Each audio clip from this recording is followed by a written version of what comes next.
Hello everybody and welcome back to the ASUS YouTube channel. This is JJ once again, and we're bringing you another unboxing and overview on another one of our Z77 series motherboards. For this unboxing and overview, we're going to be focusing on one of our segment series boards, specifically the P8Z77 WS. So as the WS denotes, this is a workstation series board, and for this generation, it's really bringing a lot of key exclusive technologies that normally you're not going to find on standard Z77 series boards, such as the capability to run multiple GPUs, even going to the extent of being three-way and four-way capable. We'll definitely get into more of the specialized feature set and functionality that's offered on the WS once we actually get into talking about some of the topology, the layout, and going over the feature breakdown. But as always, we're going to be covering the accessories that come included with the unit, talking about some of the technologies that are denoted on the actual packaging in the box, and then from there jumping over to the board itself, talking about physical layout, connectivity options, and the input and output, as well as the display output configurations available on the board.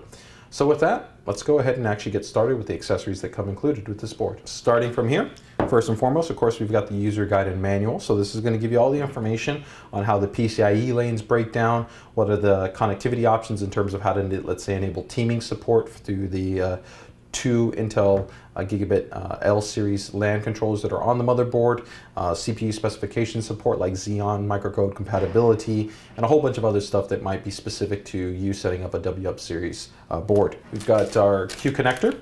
Q connector is a very easy and straightforward method to allow you to go ahead and run your chassis leads, such as the power, hard drive LEDs, or the start and reset buttons. Get them pre-connected to here, and then go ahead and get those connected to the chassis. You've also got a Q connector for the USB port. So we've actually got 6 cables. There's 2 in each package, with these sets of 2 right here being SATA 6G capable, these being SATA 3G capable.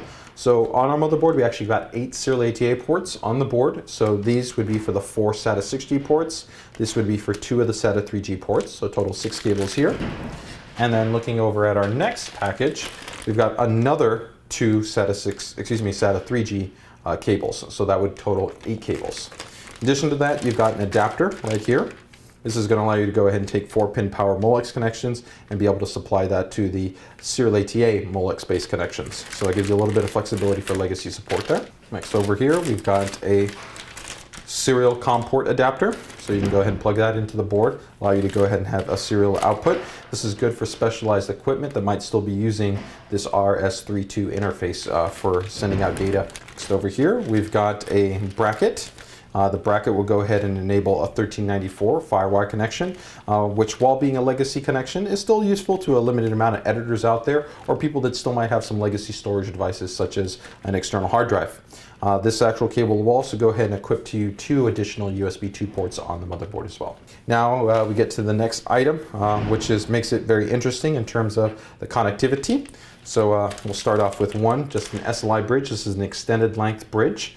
Just because of the massive PCIe by 16 slots you have available on the board, you have more capability to go ahead and separate them. So that's the reason why we give you an extended cable.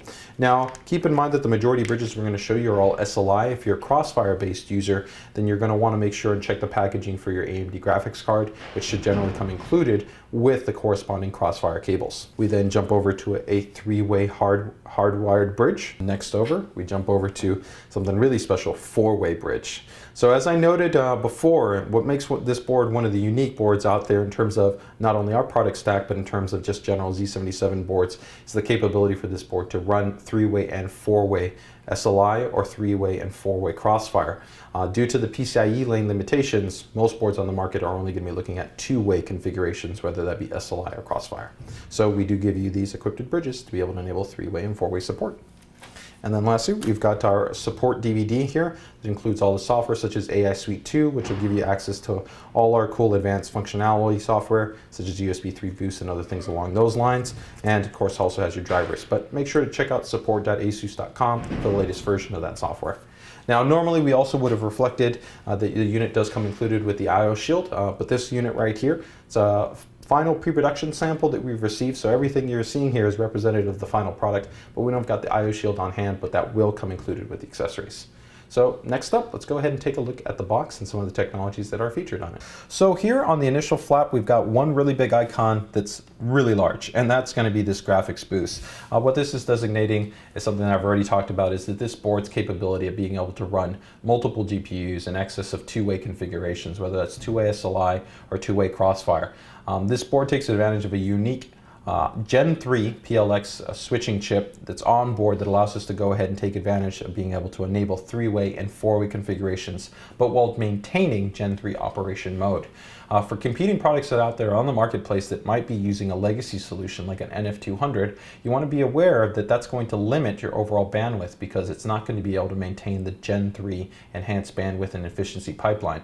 It's going to go ahead and downgrade it to a Gen 2 level of operation, so you're not really taking advantage of what the Ivy Bridge CPU in terms of the PCIe lanes that it's providing to you can offer. So that's an important distinction point. In addition to that, we've got a couple of items down here at the bottom. So starting down here in the corner, we've got, of course, our precision power control reinforced by the Digi Plus. For now multiple of generations, we've been really leading the industry in advanced digital architecture for the VRM assembly and the power delivery and the control that we're providing to that CPU and to the VRM assembly. We've gone ahead and improved upon that over the last couple of generations by adding more control, more flexibility to other parts of the board, such as to the memory, and for this generation also for the iGPU. So we've got a three-way level of control that's really unprecedented at being able to tweak, tune, give you better efficiency, better overclockability, and overall just give you more granularity at going in there and dialing things in that you'd like. This one's really cool right here. We've got 2X. What that means is we have actually two Intel LAN controllers on the motherboard. It's actually their L series, so it's their server grade NICs, which even allow for teaming support. So not only do you get failover redundancy in the event that one of the NICs were to fail, but you can go ahead and team them for enhanced performance. And we'll talk about some of the other benefits that when we actually take a look at the board itself. We keep our high performance SSD caching technology, which can work in conjunction with the serial ATA ports that might already be on the board, not necessarily against it. And we'll talk a little bit more about why we would want to have two SSD caching implementations on a board, even though the chipset inherently supports it. We've got, of course, our awesome FanExpert 2 implementation from both a hardware and software implementation. And for you guys that want to check out some really cool design aspects and the overall functionality that FanExpert offers, make sure to check out the video for that. For our networking control technology, we have a new function that's called Network iControl. This is a specialized packet priority software that lets us optimize the actual network services on the system through an easy interface in AI Suite 2 to go ahead and get the best performance specific to your usage model, whether that's going to be downloading, browsing, streaming, whatever it might be. You can go ahead and assign that. So we'll talk a little bit more about that when we get to the board. Going to the inside, got a couple of different things here, and we'll definitely go into depth into more of these when we actually look at the board. But just starting at the top, we see a couple of key items such as the TPU and the EPU and the Smart Digi Plus. Now, everything in terms of the overall VRM design, as we talked about, is now being driven digitally. And in conjunction with that, we have our Dual Intelligent Processors 3 design, which takes that EPU and that TPU chip and brings them together to be able to give us more advanced functionality for overclocking or for specialized efficiency management in terms of being able to hit specific wattage profiles or being able to make other adjustments. In addition to that, we've got some other cool functions that were specific to the WS. This one being really key right here. We do a lot of additional what's called option ROM validation. With option ROM validation, what that actually is us taking a lot more time to check complex add-in controllers, such as, let's say, dual or quad network cards, taking complex SCSI controller cards, fiber channel cards, LSI, high SAS, SATA port cards, and making sure that they work correctly on the board. Not a lot of people understand that these more complex cards have their own BIOSes that need to be initialized and sequenced correctly, and without this correct option ROM validation support, they can be thrown off. It's very similar to part of the reason why the WS is the only series that we officially state support for such things as ECC memory or Xeon-based CPUs, even though those Xeon CPUs can physically fit and work in other boards. We've also got some specialized LED technology that we'll talk about that makes it easy for you to know whether your board is having either potential post issues or whether your board is actually working in an overclock state, or whether it's working in a power efficient state or it's actually working at stock levels of operation. So a lot of cool stuff here that we'll dive a little bit more into when we take a look at the topology of the board. Okay, so here we've actually got our P8Z77 WS Series motherboard. We're going to go ahead and cover the actual topology, the connectivity, the expansion slots, and of course the display inputs and outputs that we have on the board. So starting from the very top, we of course have our 8-pin CPU power connection. Directly below that, we can see that we have a very beefy, high quality, high performance dissipative heatsink. So this is going to go ahead and be attached by a full sintered heat pipe design that flows from the top, goes down here, and then goes to a secondary block here to go ahead and help to improve the thermal dissipation abilities of the board. Now that's going to go ahead and work in conjunction with, of course, all the high quality components in terms of the digital PWM design and the high performance VRM design. So this of course takes advantage of all the key components we've got here, like Japanese capacitors, high performance chokes, and of course our high performance driver MOSFET packages that we have on here. That's not to be confused with what some of the other competitors are using in regards to a Dr. MOS design, which actually has some, as compared to our single MOSFET and dual driver package, worse performance. So let's go ahead and continue from there and take a look here at what we have in regards to fan connectivity. Here we've got two 4-pin CPU fan headers. So for your standard CPU, and then for a CPU optional. So that's going to work great if you're running a push and pull fan configuration for a high performance heatsink. Moving from there, of course, have another chassis fan header. Now this chassis fan header, in conjunction of course with the CPU fan headers, all of these work through our Fan Expert 2 implementation, which is an amalgamation of both software and hardware. Allows us to actually run a full auto calibration process per each one of these headers to be able to get the maximum speed, minimum speed of operation, and get everything dialed in effectively, and allows us to control it per each one of the headers. As we will also note that we're going to see some other headers on here. All of them are going to be 4-pin, but for the chassis fan headers, all of them will also support control and automatic calibration of 3-pin fans as well. So moving down, we can see that we have 4 DIMM banks. We've got populated here some awesome Kingston HyperX Genesis 2133 memory. Now our board is actually validated for even higher levels of operation, even under 4 DIMMs than 2133. We actually have it rated up to 2400 due to a brand new trace memory design referred to as T-Topology. This breaks the trend of the previous designs that were referred to as daisy chain, and through some exclusive design mechanisms that we have that are much more efficient and help to minimize interference in regards to the trace layout. This is what's allowing us to go ahead and break through and really achieve some high level DRAM clocking performance. Especially in the workstation segment, it's going to be very cool to be able to take advantage of that additional bandwidth. Moving past that, if we take a look here, starting from the top, we've got some connections. Such as one here, a 4-pin Molex connector, which is to provide additional power under high stress configurations. That's going to predominantly be focused if you're running multiple GPUs, whether it's going to be 3-way or 4-way configurations, or as well as in heavily overclock configurations as well. Right next to that, we've got a Tpu Switch. This is a great and easy way for users that are not as knowledgeable when it comes to overclocking to be able to get quick performance gain out of the system. So with the flip of the switch, if you're running something like a 3770K, you could go ahead and overclock your system to about 4.3 gigahertz. And if you're actually also running the Ivy Bridge graphics core as opposed to a discrete GPU, you would also overclock the actual graphics core as well, giving you a bump up in performance for graphics as well as for actual IPC, so CPU centric. Moving down from there, we've got the MemOK button. That's a great option in terms of helping to extend compatibility to mixed DRAM configurations, or possibly even memory kits from the same vendor but done at different times, so possibly utilizing different ICs. There could be a lot of different variables that come into play, but either which way, if you run into any potential memory issues, it'll be nice that you can go ahead and depress that button.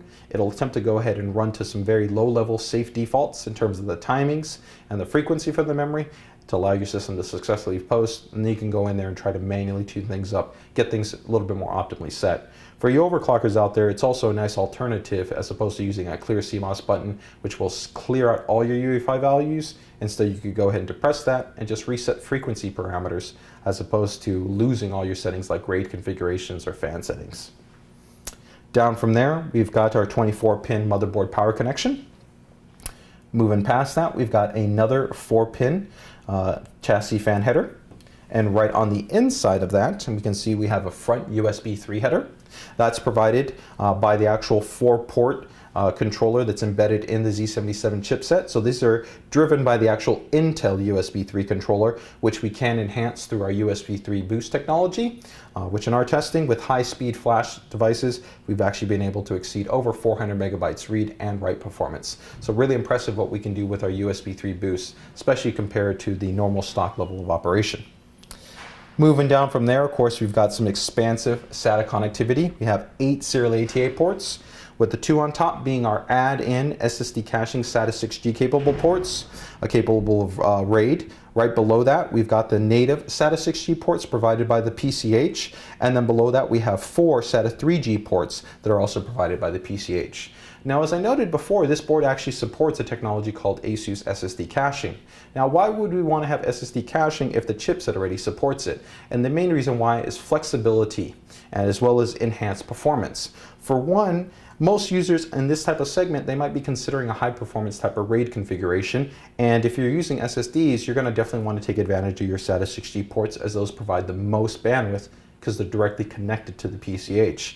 The disadvantage of that is if you go ahead and enable a SATA 6G SSD RAID configuration, you no longer have the flexibility of enabling the RST functionality for SSD caching on the chipset level. So with that, if let's say you had like a 2 terabyte hard drive and you still want to have SSD caching, you'd normally be stuck and you couldn't take advantage of that. With our implementation, you could still go ahead and attach that mechanical hard drive to here, as well as let's say like a 60 gigabyte SSD, and still have SSD caching, so you can get the best of both worlds.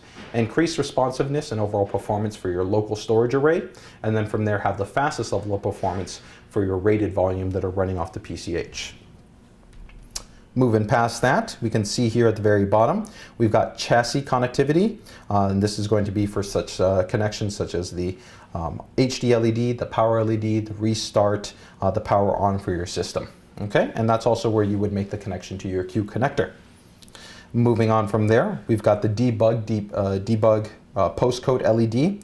This is a great way for enthusiasts who are aware of what debug codes actually reference to go ahead and have a visual numeric indicator of an issue when the system is posting, such as if you have a potential problem with maybe memory initializing, CPU not having the correct maybe support in terms of the microcode, or any number of other issues that you could go ahead and reference in terms of the debug code within the manual. Right above that, we've got the Epu Switch. This is a great way at also getting better power efficiency and lower temperatures from your system, especially if you're a stock operating user. It will actually not affect performance in any way. This is solely an undervolt mechanism. So we actually provide less voltage to the CPU, but still keep all performance related metrics enabled, including turbo. It just provides less voltage, helping to bring down the core temperature under load, as well as to minimize a little bit of power consumption. Past that, we've got a vertical USB port. This is a great option for users that are looking to go ahead and store the actual USB dongle that is required for some high-end type of applications, such as specialized programs like Lightwave or Maya, or 3D rendering programs sometimes require an unlocked USB dongle. And you wouldn't necessarily always want to have that connected to the back of your chassis where it could be lost or stolen or compromised otherwise. So in this situation, you can go ahead and attach it directly, make it connected, and you could have a lock system and always ensure that you have that dongle there attached so that you can go ahead and always activate and initialize your program without any obstructions or any problems. Moving on from there, we've got another chassis 4-pin fan header.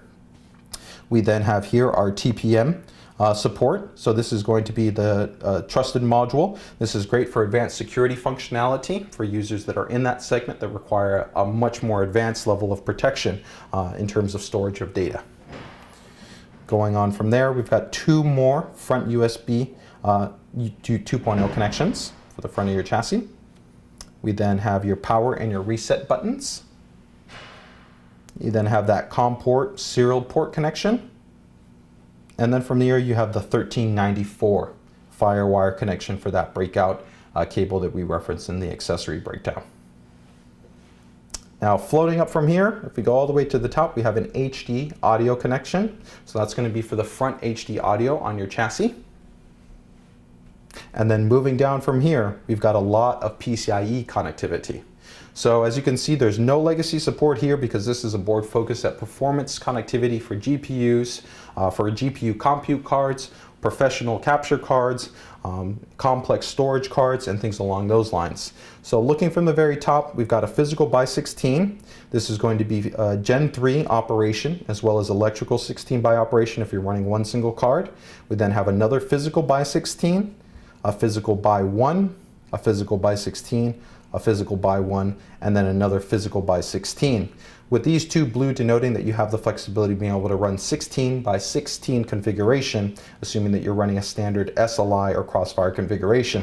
If you're going ahead and equipping two slot capable cards, as I noted also, you've got the flexibility to be able to run up to 3-way and 4-way configurations, whether it be Crossfire or SLI. Okay, now that we've gone ahead and finished discussing the actual PCIe expansion and the flexibility that's offered to us via the PLX Gen 3 implementation, we want to go ahead and note that we've got one more chassis fan header right here hidden behind this portion of the actual VRM heatsink assembly, which gives us a total of actually 6 4-pin PWM fan headers that, as I noted earlier, are fully controllable via the UEFI, or also controllable via the Fan Expert 2 software within AI Suite 2.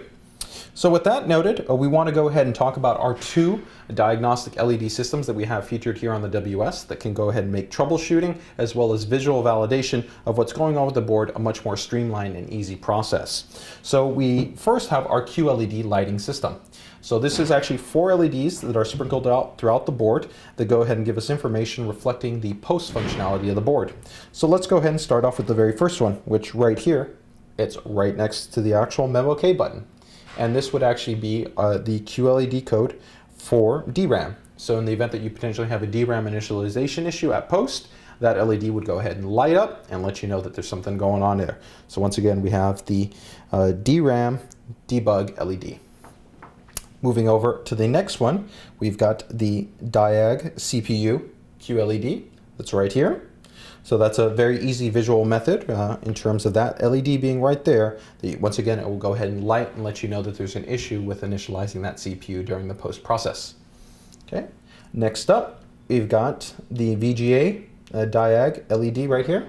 So that's a diagnostic LED, part of the QLED system, letting you know what's going on in reference to the VGA. Sometimes this might be an initialization issue, a sequencing-based issue, seeding issue. It could be any number of different variables that are occurring with the VGA, but especially when you're dealing with complex multiple parts in here, it's nice to have that visual mechanism to let you know what might be going on in regards to the initialization process during the post cycle. Okay, and lastly, we've got one other one, which is going to be the diagnostic LED for the HD or the boot device. So that's going to be an option at letting you know that either one, it's going to lock at the very end of all these to let you know that the post process is completed and successfully booting to the operating system, or if you get that lock light as well, it's going to be indicating that you're having a problem with the actual storage array in terms of either the boot device not being present or another variable at play. So that gives you a roundabout overview regarding the QLED diagnostic LED system. Moving over right here to the center, we actually have a silk screen, a little black plastic housing that says ASUS on it. This actual housing contains 3 LEDs that are part of our performance LED indicators. So what these allow you to know is in reference to the system's level of operation. It will be red if the system is overclocked. If it's blue, it will let you know the system is essentially running at normal or stock operating values. And if it's in green, it's because the system is running in a power efficient state. So that's a quick and easy way to go ahead and verify where your system is in terms of its performance settings. So that overall gives you an overview regarding the actual layout, connectivity, and the overall expansiveness that's offered here on this WS board. Next up, we're going to go ahead and take a look at the I/O as well as the display connectivity on the backplane. Okay, so here we are at the actual backplane in terms of taking a look at the input and the output and the display connectivity. So from the very top, we've got our 2 USB 2 ports. This is going to be great for, of course, keyboard and mice. Keep in mind that the USB ports that are on the backplane of this board won't normally be recognized when you freshly install an operating system until you install the driver. So this is going to be the ideal connection point for a USB keyboard and mice. For you guys that are still running legacy-based keyboard and mice, you do have a combo port. That's hence the actual purple and the kind of green coloring, letting you know that that will work for either a keyboard or a mouse. And you can go ahead and make the connection to that. Do keep in mind that this being a serial-based connection, you do never want to plug this while the system is on. You can short the port and potentially cause damage to the motherboard. So this port should always only be connected when your system is in an off state. unlike the USB protocol, which allows for hot plugging. So let's go ahead and continue down here. We've got two eSATA ports, them being colored green, red and not green would indicate that they're a non-powered port. So that means that you do need to ensure that the eSATA device does have power for it to correctly be detected. With that noted, these are two high-performance ports which are great for connections to such as enclosures from IC Dock or Sanj Digital, where you have complex storage arrays for either backup purposes or for running actually OS volumes or things along those lines. So you've got two eSATA ports in terms of the connectivity here. Moving past that, where we have two USB 3 ports. These are actually powered by our AS Media add-on controller, and they're fully supportive of our USB 3 boost technology. So that allows us to go ahead and shift the performance mode from bot into either turbo, or for UASP enabled devices into the USAP performance mode. In our testing, that allows for significantly improved performance, especially in either sequential based writes or in also variable writes, where you're reading and writing or copying multiple files at one time, which is generally one of the weak points of bot operation. And that could of course all be executed within our AI Suite 2 software. If you want more information regarding USB 3 boost, make sure to check that out in one of our videos. Moving down from there, we've got another USB 2 ports. We then have right next to that one of the Intel L series, so that's the server grade Gigabit Ethernet ports that are on board. It's a high performance network port. Great thing about that is it has very high performance. It also has very low CPU overhead, and it's got outstanding compatibility for different types of operating systems, VMware clients, and different types of usages that are specific and more administrative functionalities. Now, in addition to that, it being a matched adapter with the other Gigabit L series network port that we have on here, you also have the flexibility of doing what's called teaming, which means that you can go ahead and combine those two together to have even more local intranet-based bandwidth. And there's also, of course, the benefit of just having failover redundancy. If one of these ports were to fail, you still have another one on there. Now, taking that even further, we do have our network iControl packet priority software that will work with either one of these actual controllers, allowing us to go ahead and assign packet priority to different applications such as our web browser, download management software, and different network services that we can go ahead and assign within AI Suite 2. Moving down from there, we have a DVI connection port in terms of the display output connectivity, and that's of course driven by the iGPU in terms of the integrated graphics core. So that's going to be great for connecting over to a high resolution 1080p capable monitor. And moving right over next to that guy, we of course have a Toslink optical output. And below that, we have our USB BIOS flashback button. Now that will work in conjunction with the USB 3 port that's directly below it, where we can go ahead and take a flash drive with the corresponding ROM file, connect it to that port, and even if we didn't have a CPU, even if we didn't have the memory, even if we didn't have the graphics card, all we would need is the PSU standby power connected, and we could go ahead and flash update the motherboard to the latest version of the UEFI. And for recovery purposes, we could also attempt to recover a corrupted UEFI ROM. So a lot of flexibility with this USB BIOS flashback option. Now, right here, in terms of it not being just the USB BIOS flashback port, these two ports are actually USB 3 ports that are provided by the Intel PCH. Now, while not offering UASP like the AS Media add-in ports, we can still shift the mode of operation from these ports into turbo operation compared to the bot level operation. And that allows us to have significantly more performance. And as we noted, just like the front Intel USB 3 ports through that USB 3 boost, we can get over 400 megabytes read and write performance. So that's outstanding. And right next to that guy, just as we noted above, we have another one of those Intel fantastic Gigabit Ethernet ports, being the L series, representing that it's part of the server grade. And right below that, we of course got our HD multi-channel audio output, driven by our Realtek 898 codec, supporting the DTS2 Ultra PC package, which gives us DTS Connect, so that we can go ahead and re-encode multi-channel audio and digitally output that. So overall, that gives you a little bit of an overview regarding the display output connectivity, as well as the inputs and outputs for this P8Z77 WS board. Next up, We're going to do some mechanical and layout checks. And so here we've gone ahead and laid out our board, and we're here focusing a little bit more of a streamlined focus perspective for people that are probably more interested in running stock level operation or considering moderate level overclocking. So here we've gone with a low profile solution, but still giving us great downward firing airflow, which works really well with actually the finned heat pipe assembly that we have here in terms of the heatsink assembly cooling our VRM. And this is here our Sigmatech Proton low profile CPU cooler. Now we can see here we've also got a high performance set of Kingston HyperX 2400 Genesis based kits. There's no obstruction, no issues, everything's clear, accessible, whether it be the 8-pin CPU power, the 24-pin power, the additional Molex. All that is good to go. No obstructions here to the chassis fan header or to the front USB 3. And of course, all the right angle connectivity in terms of the serial ATA is not impacted by the graphics card. If we go ahead and rotate this over, allow you to take a little bit of another look here. You can see that we have no issues. Because of the actual multiple PCIe expansion slots, we have a lot of flexibility of how we can play this. So here, of course, we have our 560 Ti graphics card, and we've got a spacing in here in the center to allow for additional breathing room, and then we've got a by one being utilized by our Zonar card. So with that, no overall issues. Now what happens if you were to consider, let's say, SLI or Crossfire or other GPU configurations?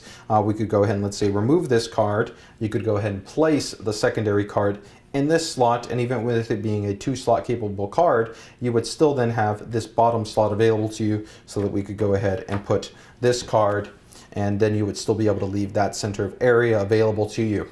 So you've got a lot of flexibility in terms of how that would be set up. So overall, no real issues in terms of mechanical conflicts, whether you're looking at single GPU or whether you're looking at two-way configurations. And of course, for three-way configurations or four-way configurations, depending on that usage, either you would still have an available by 1 or the by 16 slot here, or if it was in a four-way with 2-slot based cards, that would fully populate all the way down. So here we've gone ahead and equipped a much higher performance version of the WS board, and we're going to go ahead and take a look at some of the layout considerations that we have here with the board. So first and foremost, you can see right off the bat we've gone again to a significantly more advanced Sigmatech cooler compared to the Proton that we had, which, while it was a 4 heat pipe design, low profile, it was very effective at moderate overclocks. We wanted something much more beefy. So we've got the Sigmatech Prime with dual 140mm fans. And you can see here, no overall issues in terms of this having clearance relative to our VRM heat sinks, as well as to impacting our overall memory. Now, once again, we've gone ahead and selected here this high-speed, high-performance Kingston HyperX 2400 DIMM kit, which uses high-performance heat spreaders, but of a low-profile nature, so no issues there. Now, keep in mind, though, that if you were to go ahead and equip taller heat sinks, then you might need to either remove this fan or make an adjustment accordingly to allow you to work with that. Otherwise, overall, once again, no issues in terms of obstructing the Molex power, the 24-pin power connector, or even the front USB 3 or the chassis headers. So overall, we're solid there. And now rotating this guy over, once again, in terms of serial ATA connectivity, no issues. Everything's solid there. Even with a long graphics card here, there's no obstructions, no problems. And we can take a look here in terms of the expansion connectivity. We've got, of course, here our GTX 560 Ti, no issues. We've got our Zonar Phoebus sound card, and then we have here this awesome Runcore high-performance PCIe SSD storage device. So overall, no impacts, no problems there. And we can see that even if we were to make any adjustments, whether we were to go ahead and equip to, let's say, a SLI configuration, if we were to remove that and then go with the 2-slot design here, we could still go ahead and then take this Zonar Phoebus and move it there, and you'd be good to go. Or vice versa, if we were to go ahead and take the PCIe based storage device, we could make some adjustments. But this being a higher performing device, it does require a minimum by 4 interconnects, so you do want to keep that in mind. We can see here that we've gone ahead and turned the profile. Once again, we don't have any overall impacts here to the bottom area. Whether it's our vertical USB quick gate connector, no issues there. And once again, even with our high performance Runcore PCIe SSD device, no impact to the overall ability to install this card. Now keep in mind that if you're utilizing a card that does take a 2-slot or is running all the way down to the bottom, you are going to have to make some adjustments in terms of some of the connectivity options. Keep in mind things like the power and the reset, while still accessible in terms of being depressed, aren't necessarily utilized unless you're in outside of the chassis configuration. Otherwise, we can still go ahead and even fit the USB headers here, but we're going to have to tie them down and ensure that they're able to fit in beforehand mounting the actual SSD storage device. So this goes ahead and wraps up everything that we wanted to present to you regarding our unboxing and overview on the P8Z77 WS board. In terms of a conclusionary statement, what we're looking at in terms of where this board sits in our product stack, it's really for an enthusiast that's looking for the maximum in terms of connectivity and overall robust support. And what we mean by robust support, this could be in a lot of different areas. One, we're talking about Xeon microcode support. So for you guys that are looking for the more professional CPUs that also have support for ECC-based memory, this board's going to take care of you. If you're a user that's looking for complex add-in controller support, then this board's going to take care of you. That additional optional validation that we do to allow it to comply with complex PCIe SSD-based storage devices, high-performance controller cards for Serial ATA, for SAS, fiber channel SCSI, that's going to take care of you. If you're looking for, quad network port card support, it's going to take care of you. There's going to be no issues in this regard. That in addition, of course, to a lot of the connectivity that's natively on the board, such as, of course, the dual L-series Intel Gigabit Ethernet ports with our network iControl technology or our high-performance USB 3 boost ports. It's all solid. And even for you users that are looking for interesting GPU configurations, this is one of the only boards on the market that's going to be able to exceed the standard two-way or crossfire or SLI configurations by supporting three-way SLI or three-way crossfire. So that pretty much gives you everything you would want to be looking for in terms of an enthusiast board, whether you be a workstation user, an overclocker, or a general enthusiast. The WS is going to have you covered. So as always, if you guys have any questions, comments, or feedback, make sure to drop them here on the page. If you enjoyed the video, please make sure and subscribe. And if you have any other feedback, make sure to head over to Facebook and Twitter and let us know. So thank you.